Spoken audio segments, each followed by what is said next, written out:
Akhirnya untuk iPhone 17 series sudah launching guys. Dan nggak tahu ya kalau masuk Indonesia itu kapan. Ya mudah-mudahan secepatnya ya.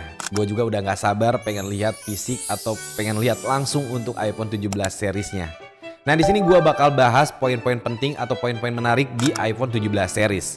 Oh oke, gue disclaimer dulu untuk sekarang. Untuk di iPhone 17 series, untuk refresh rate-nya Apple menaikkan jadi 120Hz. Yang sebelumnya itu 90Hz. Ya menurut gue sih ini udah keren banget ya.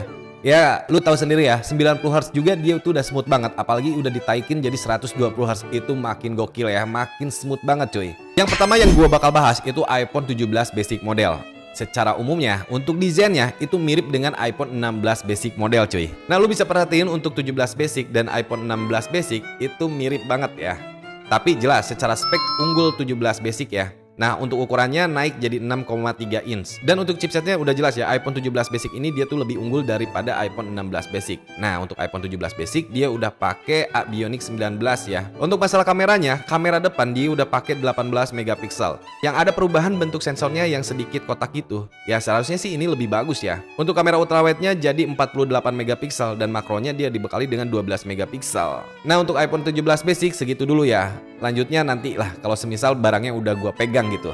Nah dan yang kedua itu iPhone 17R. Nah ini yang bikin gue menarik cuy. Nah untuk iPhone 17R ini dia tuh nggak support SIM fisik. Jadi harus pakai eSIM cuy. Nah sekarang kita bahas untuk poin menariknya. Poin menarik yang pertama untuk iPhone 17R dia tuh punya desain yang berbeda dibanding yang lain. Karena ya di desain kameranya ini cuma satu kayak 10R ya. Tapi punya sedikit perbedaan di peletakan sensor dan lampu lightning atau flashnya. Nah yang gue suka ini dari bodinya cuy. Dia tuh cuman di 5,6 mm doang cuy. Tipis banget cuy dibanding dengan seri sebelumnya. Untuk ukuran layarnya tuh dia di 6,5 inch. Ya sedikit lebih besar ya dibanding dengan yang basic.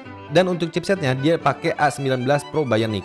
Artinya ini lebih ngebut daripada yang basic. Nah untuk masalah kameranya, walaupun dia single kamera, tapi dia udah dibekali dengan kamera belakangnya tuh 48 megapiksel dan kamera depannya di 18 megapiksel cuy. Dan yang terakhir atau yang ketiga yaitu iPhone 17 Pro dan 17 Pro Max.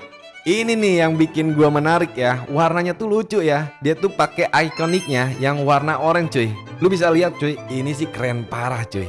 Gila, gua ngiler banget ya liatnya juga. Terus untuk chipsetnya sama ya, dia tuh udah pakai A19 Pro Bionic. Untuk masalah kamera depannya dia dibekali dengan 18 megapiksel ya masih sama ya kayak iPhone 17 series yang lainnya. Tapi kamera belakangnya semua udah 48 megapiksel cuy. Gokil nggak tuh ya? Terus dia tuh udah bisa 8 kali zoom telefotonya cuy. Perekaman video yang lebih profesional udah pakai proses RAW. Wah gila cuy kalau menurut gua ya. Ya mungkin cuy segitu dulu untuk pembahasan spesifikasi untuk iPhone 17 series. Ya untuk selanjutnya kita tunggu aja ya rilis di Indonesia. Ya gue juga udah nggak